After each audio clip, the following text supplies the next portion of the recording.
Hi, everybody. Hi, PJ. Yes, PJ, you are in the right location. I saw your comment. I responded to it from StreamYard. I hope that you saw it.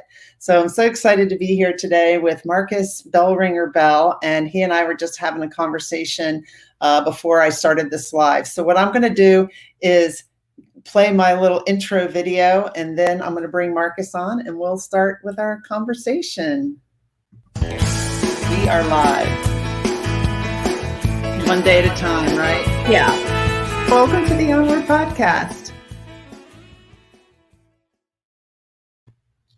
So that's just a little video I play at the beginning to get us started. And I'm going to bring my guest, Marcus, in.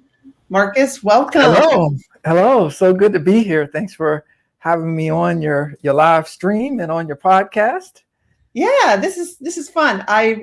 I was saying, where are you? And you said you're in LA. And I said, I'm in Virginia. And I didn't say the name of the town. Then I'm like, Stanton. You're like, I know Stanton. So you've as you toured the country with your music when you were younger, right? You came through Stanton. Yeah. So when I was younger, the Virginia Opera hired me and put me on tour. It was kind of like a one-man show, a one-kid show where, and it was around Black History Month. And so I had put together, some original songs, and I was tap dancing and playing instruments and doing a whole bit around the state of Virginia. And so that was around the time that I actually started a record label, because I was going so many different places, right? And I was already writing music by then. And so there were like thousands and thousands of kids that I was performing in front of. And so that's what kind of got me started in my first business, because I said, well, wait a minute. Okay, I'm going to be in front of all these people and I have this music that I've been creating. So maybe I should do some tapes and some CDs and things like that. And so that's where my entrepreneurship started, actually. How old were you then when you were doing that? Well, my first recording happened when I was 12. And so that's when I, released my first song. And so that started me down the pathway of, wow, I really have to figure this thing out. Because at the time I didn't have any music industry mentors. My mother, who was a national tennis champion and civil rights activist. And so she used to tour the country with Arthur Ashe back in the 60s. Cool. And so she played in the US Open and so forth. She knew a little something about mentorship, right? Because most athletes get the power of mentorship, right? And coaching and things like that to be able to perform at a high level. Same thing with pop stars and everyone has someone that is an advisor to their thinking. And so I've become a thinking advisor for a lot of people, a thinking partner, right? A coach and mentor. But back then, my mother created these opportunities for me to be mentored by people that were like, the one person was like the president of the Family Channel. Another person was an executive over at M&M Mars. And my mother, Carolyn Bell, she's passed away now, but the brilliant thing about it was some people that were my mentors, she didn't know.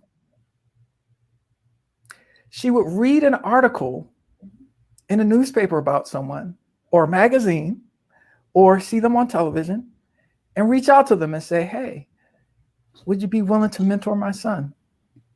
What gave her the courage to do that? Well, like, some people would be like, oh, I can't call that person. They're famous or whatever. I mean, maybe from her tennis, but. Yeah, well, yeah, my mother really kind of gifted me with that as well. And I don't know how she would respond to it, but when you have it that we're all human beings, we all at the basic level care about the same things, right? We all seek love, seek belonging, seek for a purpose in life that's bigger than us. Yeah. Right? So there's some basic things that we as human beings all connect around. Doesn't matter about politics, doesn't matter about the isms, right? Racism, sexism, all of that.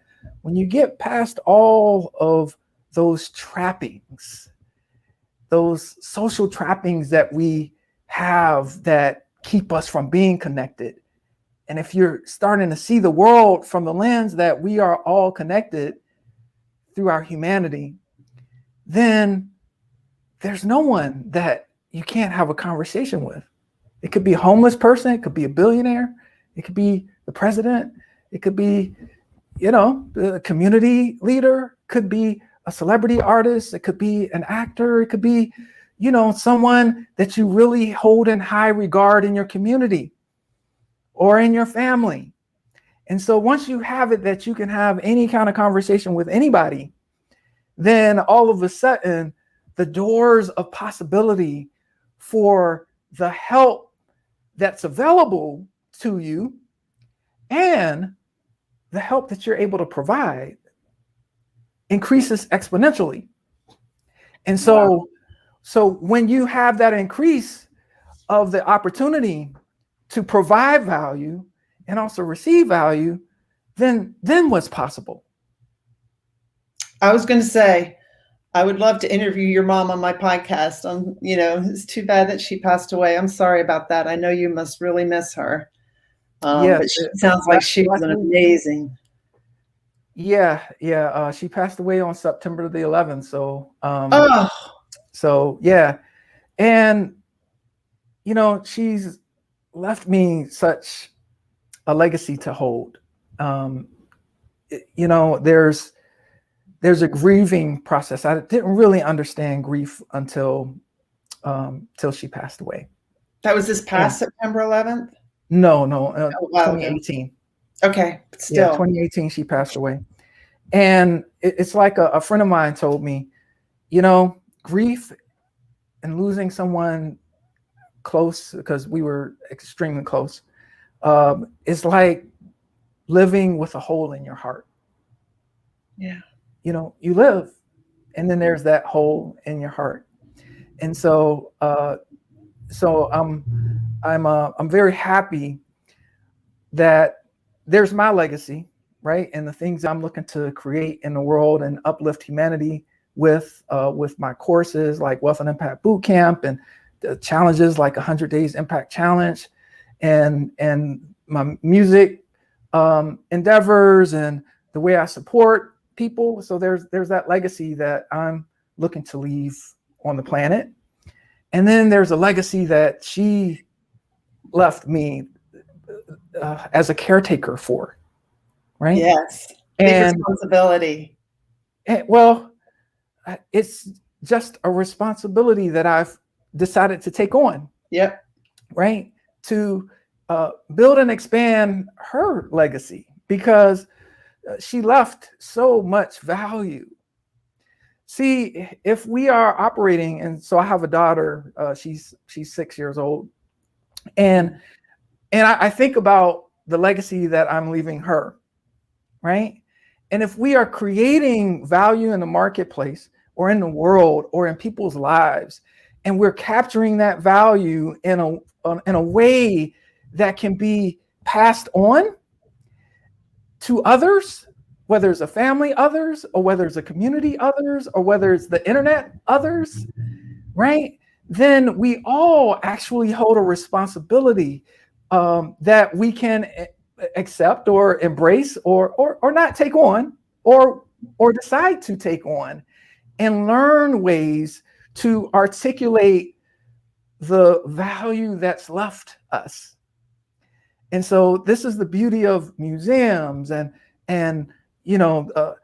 doing documentaries on people's lives. And you don't have to be a celebrity to have a documentary done on a family member. Right. When I think about, there was a moment where I was working on my biography, And I went and I interviewed all of, my family. I interviewed my mom, my dad, my grandmother. And when I did the interviews, I learned so much, not just about them, I learned a lot about me. So, I did not know, except for through those interviews, that they used to have a radio and a cassette tape held up to my mom's belly when they slept. And so I was getting music before I was even born. I was going to ask you, how'd you get into music? That's where it started. On purpose, right? On purpose. Wow. They were gifting me with music before I was even on the planet. See, but I would not have known that unless I had gotten into an interview with them about their lives. And they said, well, Marcus, you've been in music before you were even born. What? What do you mean? Right? And so, so the value of relationships and actually talking to your family, and I've videotaped them. I use audio recordings and so forth. So I have that material in my library of family archive, and anyone can do that. You're right. I mean, we're here with COVID and we've been, somewhat restricted, but we all have Zoom. We have the internet. There's ways to, get to know our family members, other friends, and make our own documentary. Absolutely. Absolutely. And so this is one of the things that I talk a lot about with some of the seniors that come into the Wealth and Impact Bootcamp, right? Mm-hmm. See, a lot of people have it that, oh, I'm retired. Oh, I'm 70 years old. Oh, I'm 80 years old. I'm at the last chapter of my life. Like there's nothing left for you to do, mm-hmm. right? And actually, there's so much more for you to do. And if you're living life from that lens. So when I think about some of the participants that are seniors that have started businesses, that have started movements, that have taken their most important thing that they care about and gone after it and created community around that, it's awe-inspiring. When I think about an 85-year-old who's having the time of his life, okay, on the board of different businesses, that has these practices of meditation and walking and more active than some 50-year-olds at 85. Mm-hmm. When I think about the woman that I met on a plane that I was traveling from Paris back to LA, and the whole plane ride, okay, was talking about from 65 to 87. How she went back and got her master's, how she took on these poetry practices and was talking about releasing a book of poetry. So there's the opportunity, to capture the legacy of the people that we love and care about, right? And that history, just as I think it was Susan that put in the chat, yes, there around how important that is as we age. But then there's also the opportunity to capture that from our younger folks. I have a whole note section in my phone of things, of wisdom nuggets that my 6-year-old has given me. What's her biggest one that you remember? What would she advise us? What's her wisdom? Well, one of the things that she asked me when she was in preschool. Okay, I was driving her to preschool, and she asked this question. Baba, she calls me Baba, and we adopted her in 2019. She said, Baba, and she's sitting back in her car seat. How do we know what's real?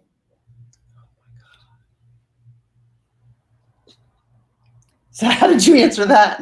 How That's amazing. do we know What is what real? is real? Now, so me as a student, an armchair student of philosophy, okay, was fortunately in that moment as I'm picking up my jaw from the steering wheel.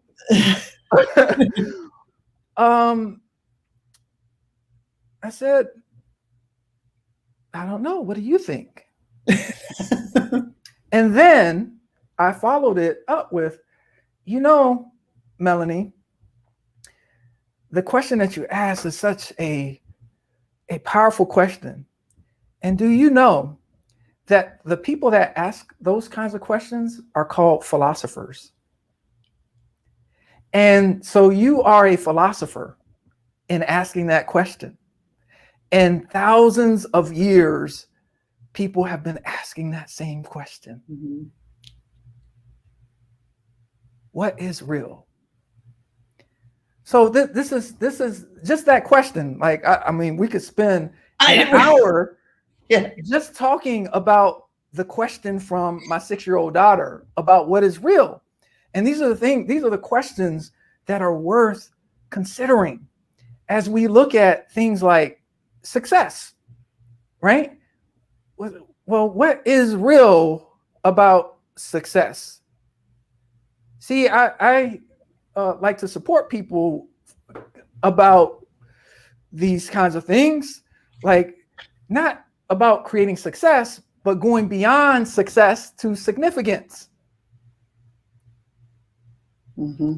And so when I think about people that get success, like let's say winning a Grammy, or friends of mine that I've supported that have gotten Grammys or won Oscars or big awards or lifetime achievement awards or whatever that is.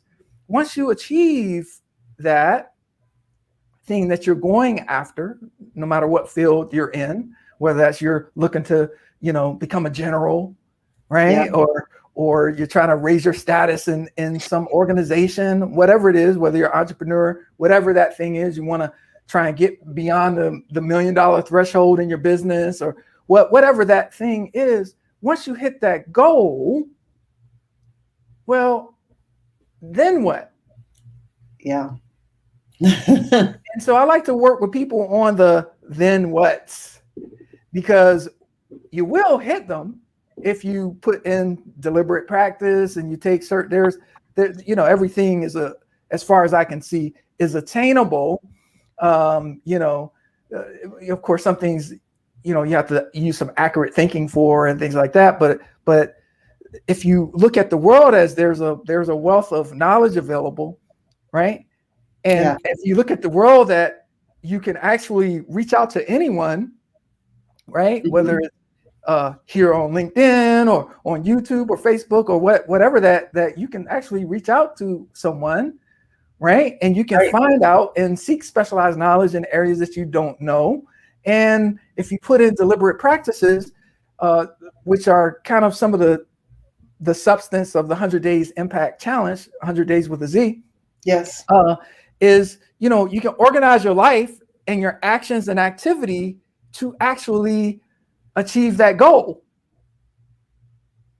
Because usually left to our own devices, you're not going to do it. No, just circumstances. This happened, that happened. You got to be focused. I love what you just said, because that happened to me. I was achieving, made senior executive with the Navy. And then I'm like, something's still missing, like significance. Then what? And my LinkedIn, my banner now has a bowl and a goldfish jumping out. And to me, that's like leaving my comfort zone. It's like what I call my retirement a graduation. I'm graduating from working for the Navy, and I've got a sea of possibilities. It's not retirement, it's graduation, and I'm so excited. Oh, I love that. It is not retirement, it's graduation. I'm going to be using that from now. I'm gonna borrow that from you, Emily. You can have it. Yeah. Yeah, because it's like it occurs to me like that as well, right? That you're graduating from one aspect of life to another aspect, right? You're reinventing, right? Right. You have the opportunity to reinvent. And Yeah. so then what? Right? Right. So you made it. And that points back to what's real. So a lot of times, you know, you hear people say things like, wow, that was unreal. Mhm. Right? That was Mhm. unreal. You know, it seems like, wow, you know, I was working all this time to achieve this goal and I made it. Is that it? Yeah. What's real here? Right? What relationships are real? Right? What are Mhm. they based on? What is the foundation based on? So, you know, I stand for dignity and compassion for myself and others, right? So my relationships have that as a foundation, right? Where does dignity and compassion exist inside of a relationship?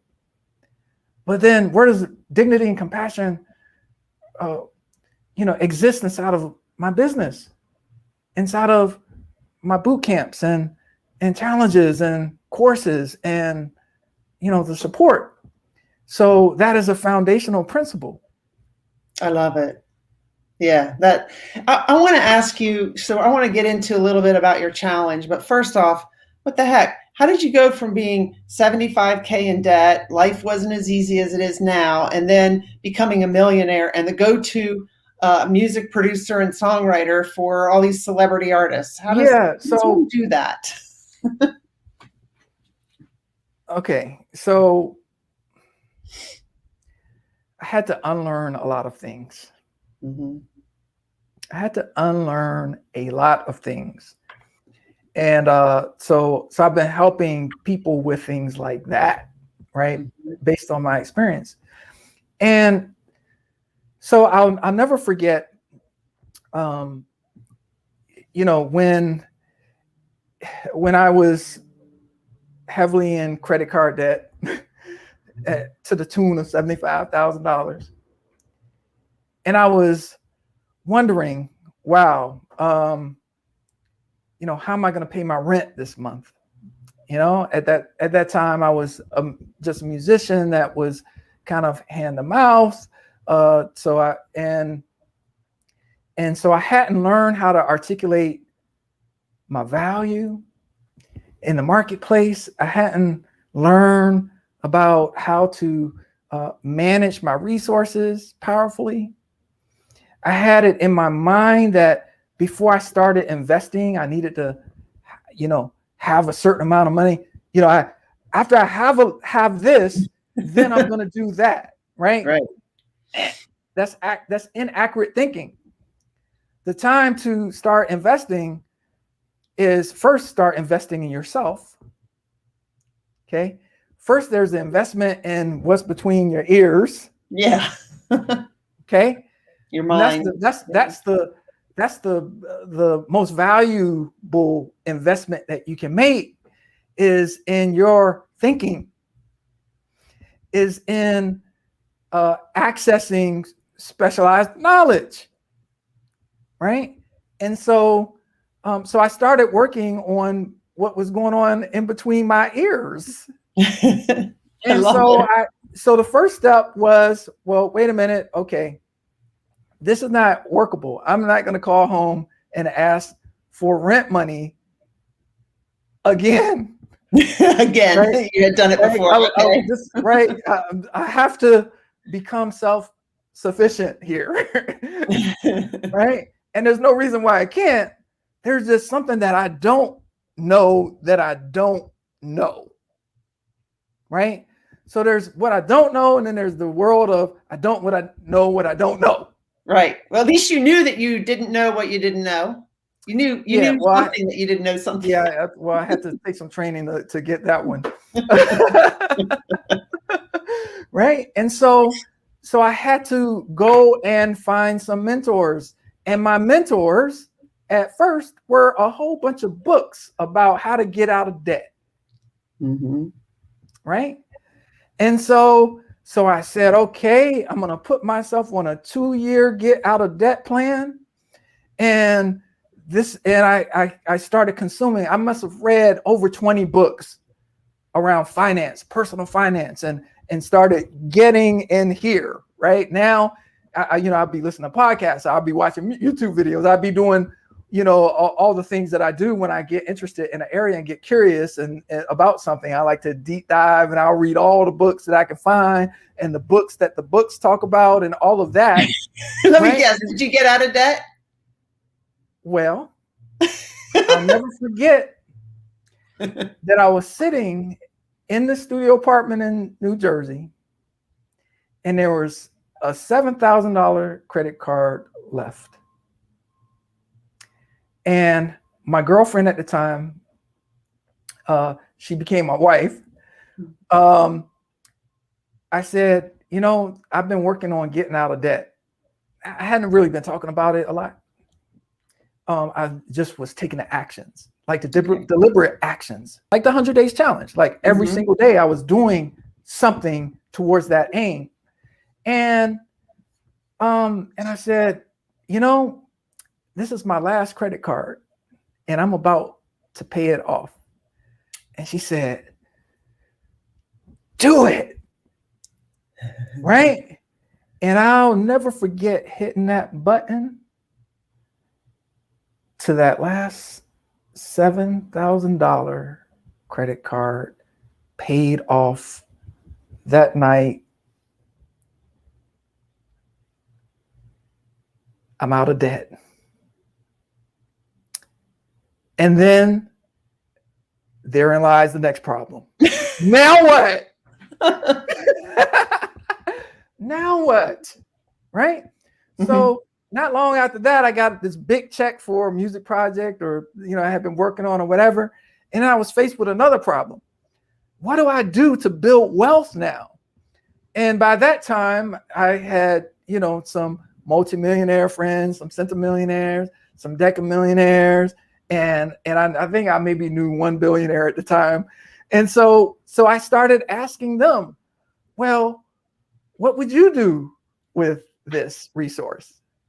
And so I started compiling what other people were doing with their resources. So, and so now I help other people, right? With what I've learned, right? Yeah. Wealth and Impact Bootcamp. When I talk about and think about the people who have become financially independent out of Wealth and Impact Bootcamp, okay? Thank you. Thank you, universe, God, family, environment. Thank you all for all of that. My experiences, my failures, my not knowing, my ignorance. Thank you, my naivete. Thank you, because by me learning what it took and what is needed in order to go from being in the negative to being able to start building wealth in an intentional way, like knowing what the drive, I'm in 1 now. Okay, time to move up to 2. Time to, let me go back and revert. Okay, I need to park it right now. Let me just park and wait till the market goes down again. Oh, okay, time to go back in it. Once I understood that, thank you for all of the life experiences so that I could share that with others, so that others can become free from whatever it is that's holding them back. And so I've done that in a lot of different areas, from visibility to understanding value to understanding, how to make movements happen and things like that. And so that's what my work is in the world. That's awesome. So what can somebody expect from the Wealth and Impact Bootcamp? Is it online? Is it in person? Yeah, so it's not for everyone. Okay. There's an application process.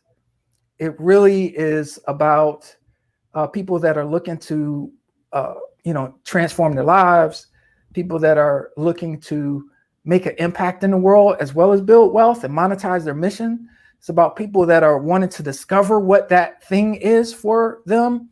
You know, there are a lot of people that are in transition periods. They're either retiring or they're transitioning from one field to the next, or they want to start a new endeavor, right? Or they want to get after that thing that is in their heart and in their spirit and in their soul, that they know that there's something and they just need to discover it. Yeah. Right.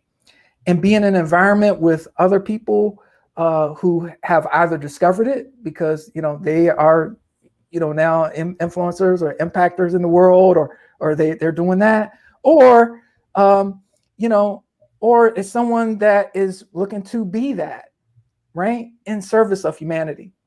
And so we have an application process for that particular program. So if someone, you know, is drawn to this conversation, these are the conversations that exist inside of Wealth and Impact Bootcamp. These are conversations of significance, right?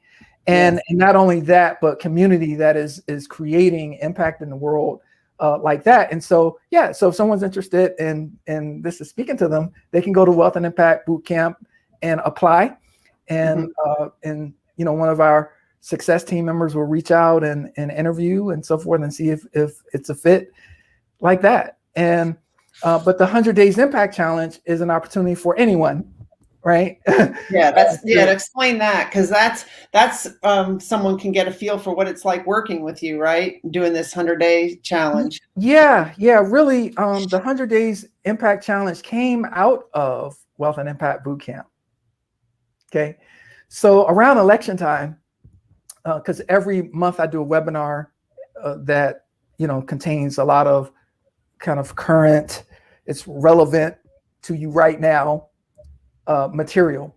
And so around election time, as I was preparing, I was thinking, you know, no matter who's in office or who gets elected in office, we all have the opportunity to elect ourselves.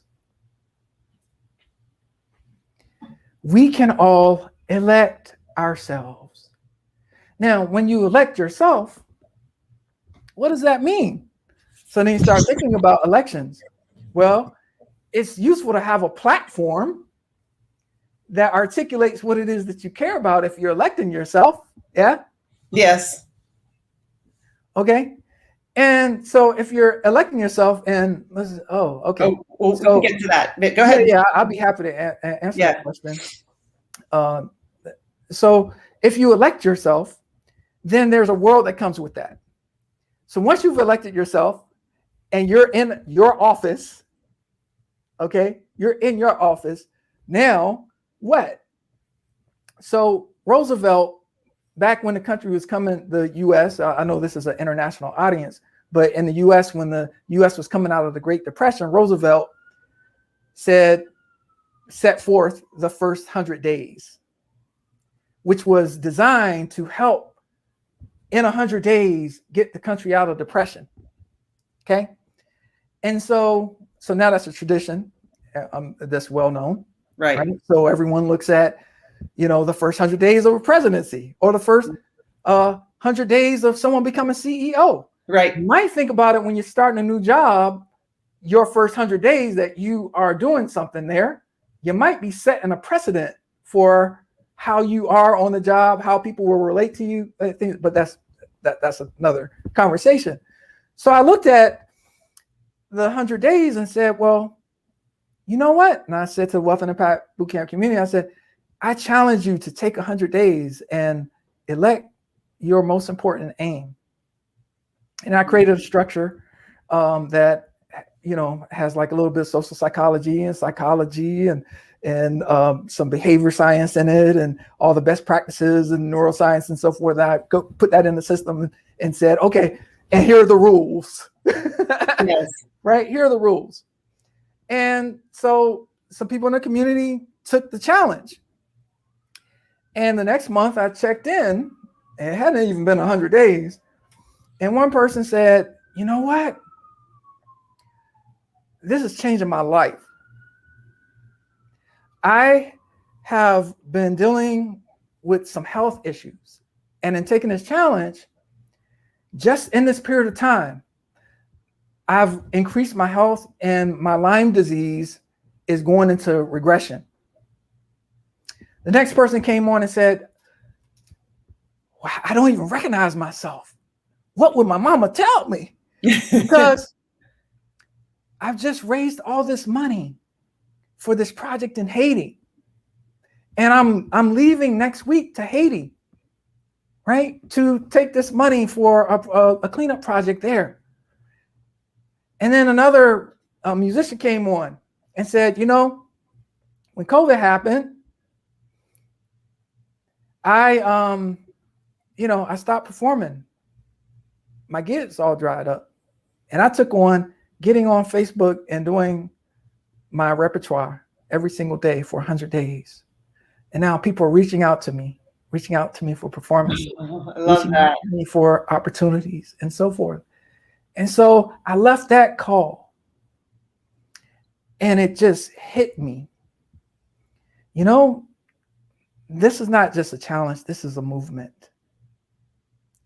This is 100 Days Impact movement.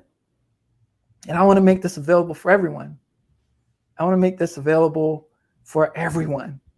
Anyone that wants to get after something that's of importance to them, that they have the opportunity to have a structure, to have a support system, to have some specialized knowledge that can help guide and instruct their decisions and using what the best practices to do that. And so part of what I did, kind of taking a play from the playbook of Carolyn Bell, my mom, around mentorship, I also created a 100-day an impactor inner circle. Oh, cool. And so every Monday in the inner circle, I bring on Olympian athletes, celebrity artists, 9-figure entrepreneurs, ministers, relationship experts, things that people take on in the challenge. We pay attention to, in the Wealth and Impact Academy. We pay attention to what people are up to because we want to support them. And so I look and I say, oh, somebody has an entrepreneurial challenge. Let me bring on one of the high-level entrepreneurs into the inner circle to contribute some mentorship. And so what's built into the 100 Days Impact Challenge is the Impactors Inner Circle, where they're able to interact with some mentors, some of my mentors, some of my colleagues, some of my collaborators, some people that I go to that have specialized knowledge in some area that I don't have specialized knowledge in. My go-to person for real estate, right? I just had him on a couple of days ago. And when I think about real estate, he's one of the top real estate people in the country, and he trains agents and all that. I had him on and because someone is doing a real estate challenge, right?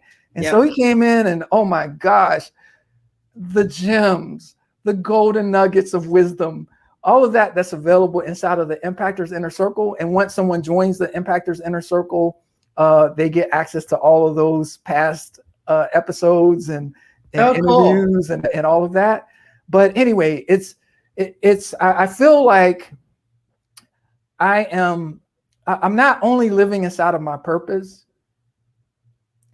and I'm not just living a life that's designed around helping others, but I get to play with people that really have the heart for humanity and giving, and come from an abundance mindset, and come from a place of sharing and giving and not scarcity. I can just see the excitement on you when you're talking about it. It seems to me that, I'm just going to guess, I could be way off base, but you've worked with some of the biggest artists, Nicki Minaj, Katy Perry, Snoop Dogg.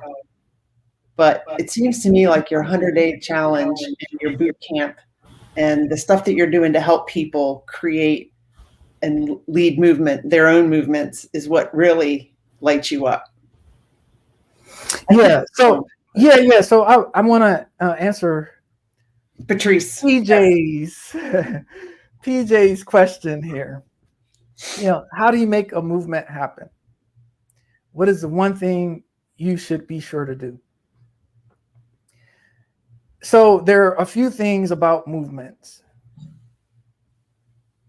Every single movement started with one person. And I'm not just talking about you. You don't have a movement when it's just you, right?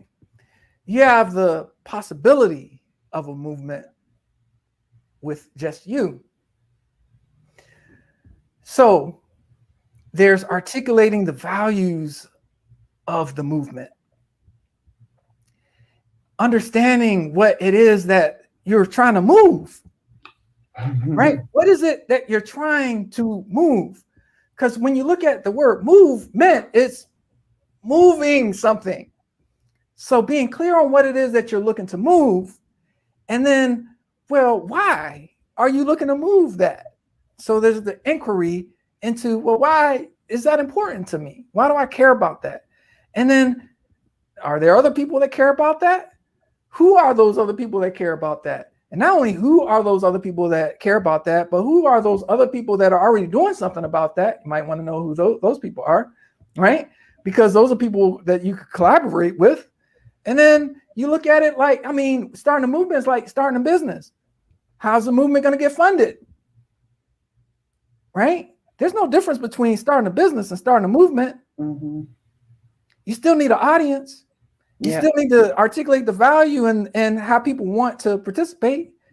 If it's a movement that's happening socially, you might want to hire some people to support the online interaction or create ads or what depending upon whatever your movement is.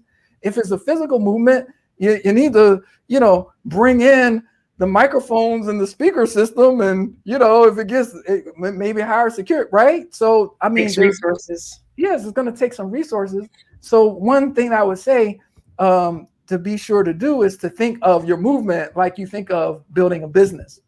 And so inside of Wealth and Impact Bootcamp, there are movements that are being created because there's a system that I've designed to help people think through what's needed. And it's the same things that need to be thought through in terms of creating a business.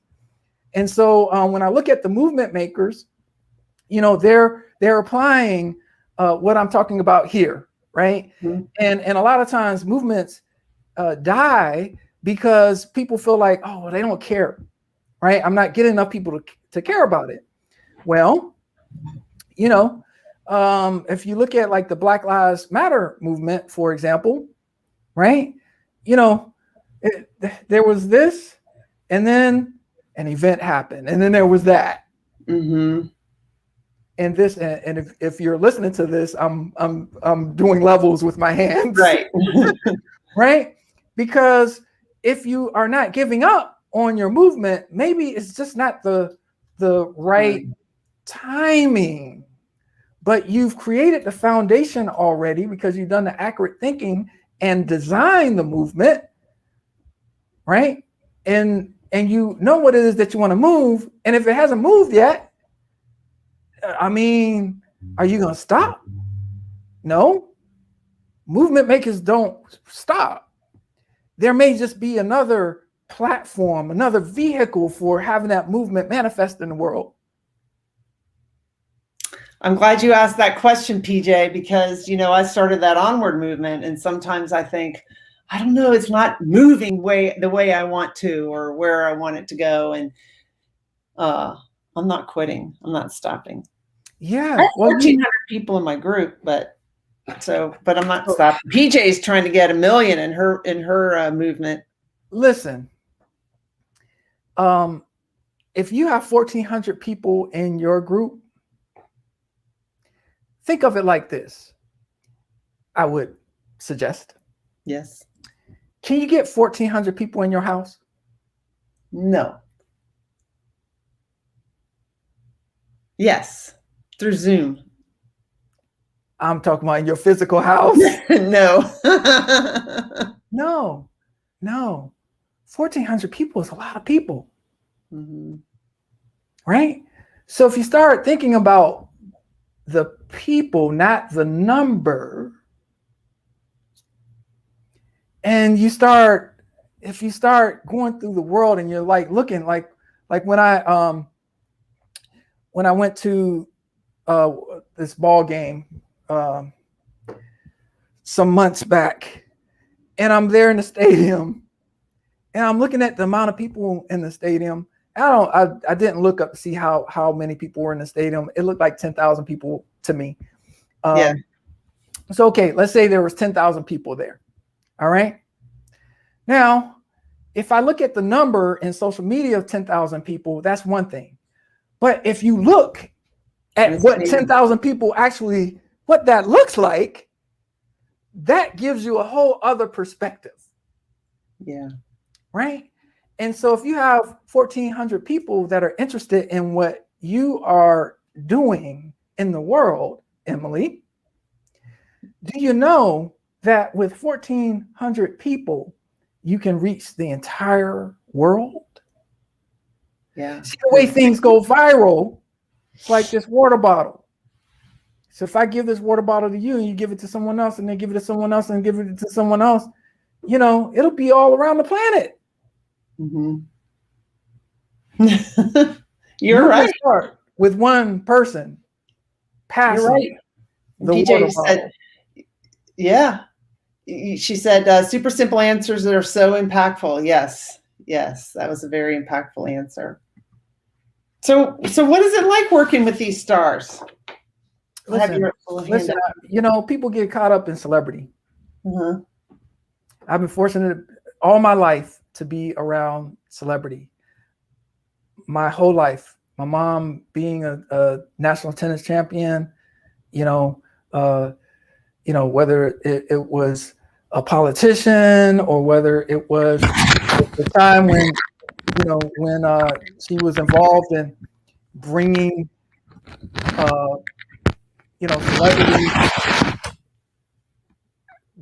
celebrities to do concerts and things like that, because she was doing booking. She had a speakers bureau at one time. She was an entrepreneur. Mm-hmm. My mom was an entrepreneur. So I've seen a lot. There are Congress people and senators that I know and things like that. See, I don't look at people from that lens of like the celebrity, right? That's the outward expression of some skill or some value that they have created and articulated in a marketplace. So I interact with whether it's a billionaire or senator or a pop star, the way I'm interacting with you, Emily. I love it. You're just such a real person. See, here's the thing.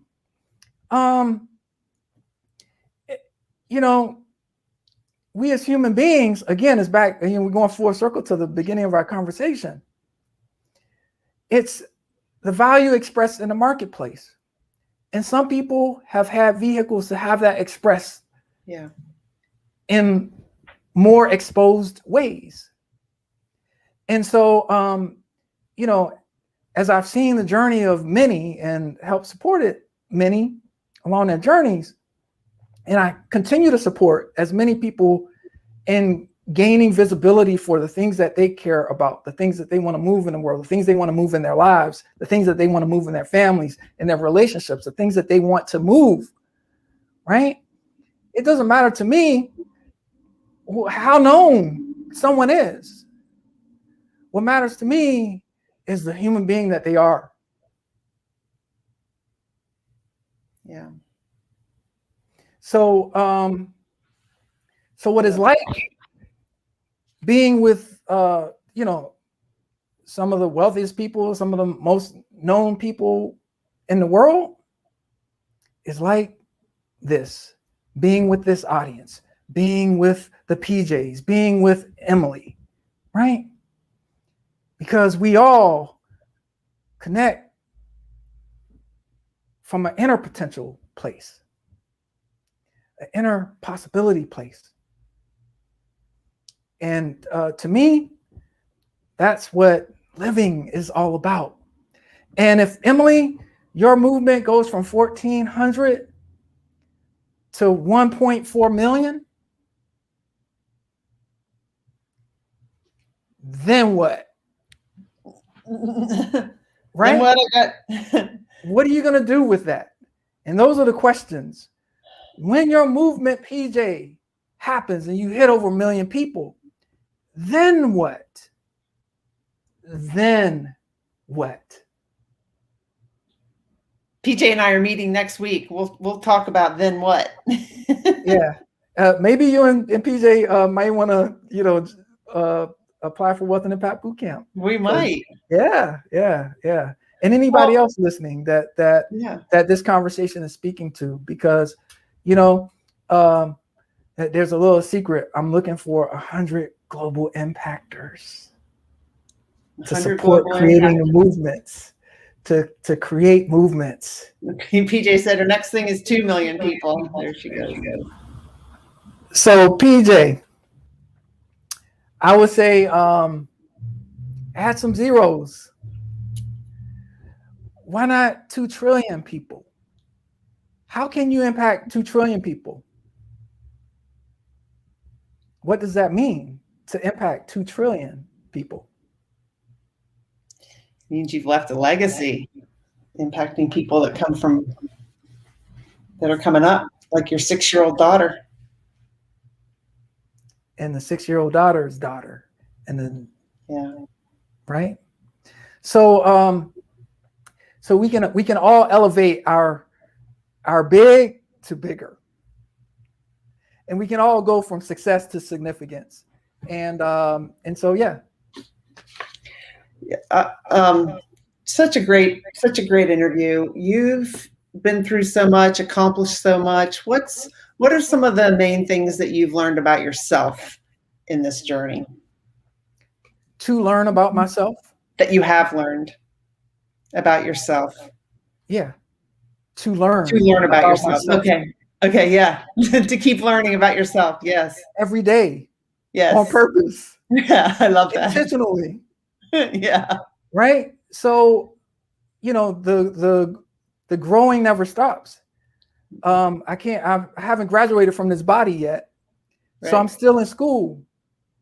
Right? So there's this narrative that school stops once you graduate, wherever level you graduate from, right? But I'm a lifelong learner. And in fact, as long as I have my mental capacities, I'm still going to be learning intentionally. And then let's say my mental capacities leave, then I hope that my body will still be learning. Yeah. Right. And so, so that's the biggest thing that I've learned, is to keep learning and keep investing. So I've spent hundreds of thousands of dollars on gaining specialized knowledge, taking classes, taking courses, and all that. And so, and so, like I said, the best investment that I've ever made was in myself. And so I encourage everyone to invest in themselves, whether it's my program or anything that will give you specialized knowledge or a new way to look at life, right? Look for opportunities to invest in yourself. I love spending money on myself. Since I graduated in May of 2019. Since I graduated, I haven't added it all up, but probably like 80 to 90,000 I've spent on me. Yeah. And invested is what I call it, not spent. And I had to change my money mindset because I had worked for the government my whole life. The government paid for my college education and my training. I had never invested in myself. It was nothing to send my kid to camp or to do this for my son or my daughter, but for me, I hadn't done that. Listen, let me tell you. So there's a woman in Wealth and Impact Bootcamp. Her name is Sista, right? Wanda Sista Perry. And she comes from a military background as well. And she's helping veterans, right, discover their voices. right? And she's using film, and she has all these different tactics to support women veteran.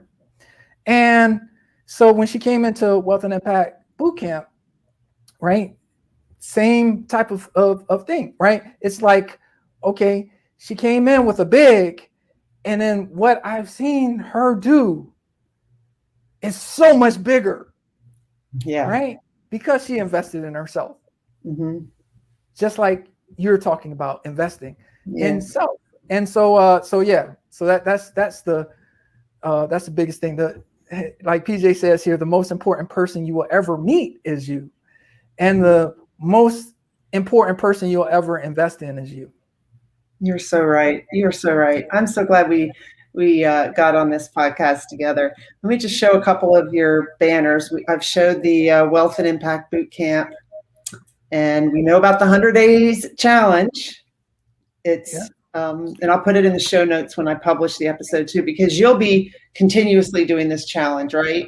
Or is it? Oh, I'm in the challenge. I'm in a challenge right now. I'm in a LinkedIn challenge. Right. Okay.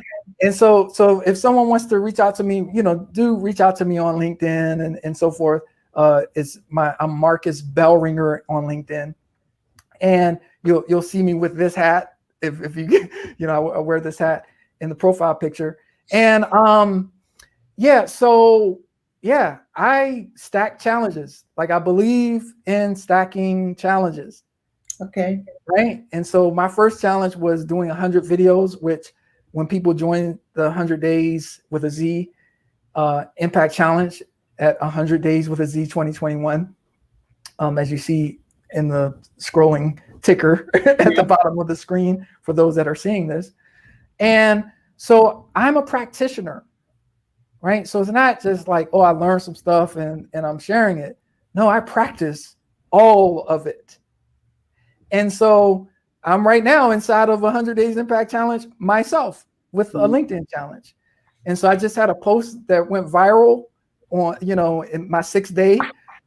And viral is like, it's like the biggest amount of engagement and response that I've had on a post. And so, and that's coming out of the LinkedIn Wealth and Impact Bootcamp, which I started recently with Dan Burris. And so I've just been applying the things that we're training people in, and things are happening out of my challenge. That's awesome. So, and you've got a productions. How did you come up with Bellringer? Yeah. So I didn't come up with it. I was working with this artist that I was working on this project, and it was with some former gang members, and we were in the recording studio working, and went to take a break with one of the rappers, and I'm on the way to this corner store to grab something, a snack with him. And I said, I need to come up with a producer name or like an artist name. They're like all these, you got Babyface, you have, Timbaland, you have like all these cool Dr. Dre, right? All these names of producers. And he looks at me, he's like, oh, that's easy. You're Bellringer. And Emily, I said, whoa, wait, okay.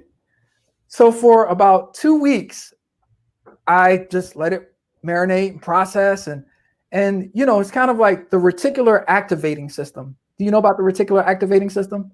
Yeah. Mm-hmm. So for those of you that don't know, the reticular activating system is a part of the brain where when you say red and you look around an environment, you start seeing red everywhere. When he said Bellringer, my reticular activating system lit up, and for 2 weeks, all I could hear was Bellringer everywhere. It was songs, it was in commercials. People were saying Bellringer. Somebody was saying, who's gonna ring the bell for social justice? Who's gonna ring the bell for rights? Who's going to ring the bell for the people that need hope? Who's going to ring the bell? And I was like, okay, I get it. I am the bell ringer. Love it. Thank you so much, Marcus, for being on the Onward podcast. Let's see, we have a couple comments here. Oh, yeah, PJ says, love the hat. And yes, thank you so much. I'm going to end this show, and then if you can just wait in the green room or whatever, how it is on StreamYard, we'll say our goodbyes. But any last minute words of advice for the listeners, the ones now and the ones that are going to listen and watch it later and listen to the podcast later? Yeah, so I would just say this is not advice. This is just a suggestion. Yes. I suggest, in fact, you know what? I'll go from suggestion to a challenge. A challenge, okay. I challenge you to ask those questions that we have talked about in this conversation. The now what questions, the movement questions. What is it that I want to move in my life? What is it that I want to move in the world, in my community, in my family, in my relationships? Ask those questions of yourself. And then if what I've talked about here resonates with you and you want a structure to support that answer that you come up with, then do reach out by joining the 100 Dayz Impact Challenge with a Z. Reach out to me on LinkedIn, apply for Wealth and Impact Bootcamp. We're a support structure. I challenge you to invest in yourself, whether it's through the environments and the structures that I've created or others have created. Whatever it is that calls to you, invest in yourself and love yourself and hold some compassion for yourself, no matter wherever you are, what it is that you're dealing with, whatever situation you're traversing. Hold some compassion for yourself and those other human beings that are trying to make it like you in this world. Much love and light. Thank you, Marcus.